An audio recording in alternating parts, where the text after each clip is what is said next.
O ex-senador Sérgio Souza mais uma vez esteve em Rolândia. Desta vez, falamos com o mesmo sobre a menor idade penal, ou também conhecida como a diminuição da maioridade penal. De acordo com Souza, que também tem em seu currículo a formação de direito e a atuação da advocacia, é necessário que sejam aplicadas as penas dadas aos adultos, mas em locais destinados às crianças e adolescentes. Além disso, é preciso que o Estatuto da Criança e do Adolescente seja alterado. O Brasil está passando por um momento todo delicado, de conflitos. Será que a nossa legislação ela está boa? Será que ela protege a sociedade? Será que ela protege o menor? Será que ela está cuidando da nossa saúde, da educação? E por isso que nós temos que sempre discutir a função do parlamento, a função dos nossos representantes, seja nos governos estaduais, municipal ou nacional. E qual é a função de um parlamentar? É a função dele, além de fiscalizar o Poder Executivo, é de legislar. E legislar o quê? Legislar o convívio em sociedade, regulamentar os costumes das pessoas. E como é que está essa questão do menor? Como é que era ser adolescente, criança, ou como é que era o adolescente, a criança, há 30 anos atrás? Vamos voltar lá, em 1980 e alguma coisa. Como é que era o respeito desse menino, dessa menina, com o pai, com o professor, com o próximo? Como é que ele se postava na sociedade? Como que é hoje? Como que vai ser daqui a 20 anos, daqui a 30 anos? Bom, o que nós temos noção é de que o menor ele é hoje um grande cometor, comete muitos crimes, a gente percebe isso, lógico, que aumentou o índice de criminalidade do menor extraordinariamente, mas qual é a razão de ter aumentado? Os menores, um jovem nasce bandido? Não, ninguém nasce bandido. É o sistema que nós vivemos que permitiu isso. Mas você veja, o Estatuto da Criança e do Adolescente hoje, ele protege o menor? Ou ele faz com que o menor seja uma vítima de um sistema onde o bandido, a organização criminosa, ele vai até o menor para o menor assumir a bronca, para o menor cometer o crime junto com ele, porque se eles forem pegos, o menor vai dizer assim, não, eu que tive a ideia, eu que fui lá e matei, fui eu que estuprei, fui eu que sugeri. É comum a gente ver isso. Por quê? Porque há essa sensação de impunidade sobre o menor e o bandido sabe disso. E ele acaba usando o menor.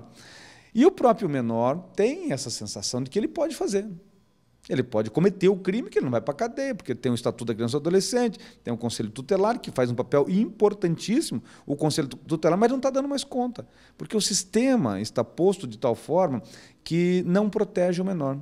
Ele faz do menor uma vítima e, por consequência, um bandido. Qual é a solução que nós precisamos dar, Arthur, para isso? Nós vínhamos no Brasil de uma ditadura, de uma opressão. Não tínhamos o direito de ir e vir, a liberdade de expressão, éramos constantemente tolhidos da nossa liberdade. De repente, nós conquistamos isso, escrevemos isso numa Constituição, nossas garantias e direitos individuais e coletivos, fizemos uma série de leis, como, por exemplo, o Estatuto da Criança e do Adolescente, o ECA, lá em 1990, só que ele foi construído no final dos anos 80. Com este menor que existia naquele momento na sociedade. E ele disse que o menor não pode ser preso, ele disse que o menor, no máximo, é uma pena socioeducativa de 3 anos e que queria-se, inclusive, os conselhos. E a sensação é de que o menor é intocável. E aí o bandido, repetindo, queria essa situação para o menor, de utilizar o menor para o cometimento de crimes. Então, o menor não foi protegido, virou uma vítima. Qual que é a minha sugestão legislativa nisso? Vamos alterar o Estatuto da Criança e do Adolescente. Para quê? Para aumentar a pena do menor. Que tamanho de pena? O tamanho da pena de um adulto. Qual que é a pena de um adulto? A que está prevista no Código Penal. Então, nós vamos colocar no ECA o valor da pena do Código Penal para o menor também. Então, mas aí você não está reduzindo a idade penal? Não. Eu não estou dizendo que o menor tem que ir para a cadeia do adulto. O menor, nós temos que construir a cadeia para ele, a prisão para ele, só para ele.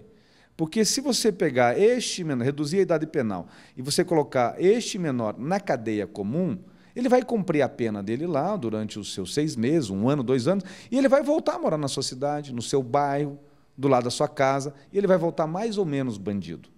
Não tenho dúvida, ele vai voltar mais bandido, porque o sistema que nós temos hoje não ressocializa. A pena ela tem 2 caráteres. Um caráter é o restritivo de liberdade, é você retirar do convívio com a sociedade aquele indivíduo que faz mal à sociedade, e você tem que prender esse indivíduo, tem que pôr na cadeia esse indivíduo, ele tem que sentir essa coisa da restrição da liberdade, mas ele também tem que ressocializar. E a ressocialização passa por onde? Pela educação, pela cultura, pelo esporte, pelo trabalho. Então, ele tem que ir para um estabelecimento que ele trabalha, inclusive para pagar o sistema ou o custo da manutenção da sua prisão. Isso deve acontecer também para a prisão do adulto.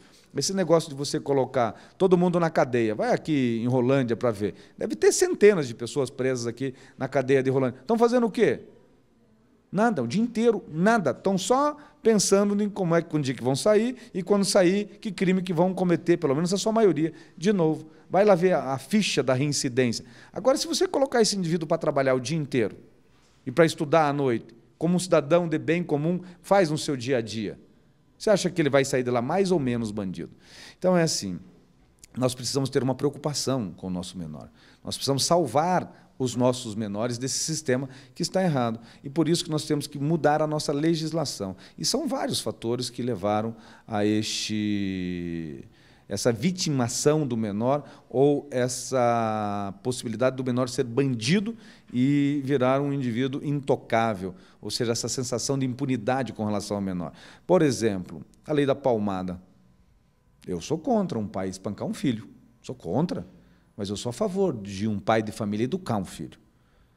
A lei que proíbe o menor de trabalhar, eu sou contra a exploração da mão de obra infantil, mas eu sou a favor de que um jovem adolescente comece a trabalhar, que isso vai levar para um outro caminho que não o das drogas, que não o da vadiagem, o da bandidagem. Então, nós temos que mudar essa lei. Então, são princípios que nós queremos e buscamos, que é a liberdade, e a legislação que nós criamos nem sempre deu a liberdade que nós imaginamos que pudesse vir. Então, nós conquistamos, sim, a redemocratização. E o Brasil é um país extremamente jovem, só tem 26 anos de redemocratização, tem 20 anos de moeda estável e de fim de inflação. Somos muito jovens. E a legislação é jovem também, então ela precisa sempre estar mudando para se adequar ao momento. Então, a minha proposta é essa. No dia 19 de fevereiro de 2014, a Comissão de Constituição e Justiça do Senado rejeitou a proposta de emenda constitucional à PEC que reduz para 16 anos a maioridade penal em casos de crimes hediondos, tráfico de drogas, tortura e terrorismo. A PEC, rejeitada na comissão por 8 votos a 11, tramitou em conjunto com outras 5 propostas que tratavam da redução da maioridade, mas que acabaram rejeitadas. O assunto ainda não saiu do Congresso e, posteriormente, novas discussões e propostas devem acontecer.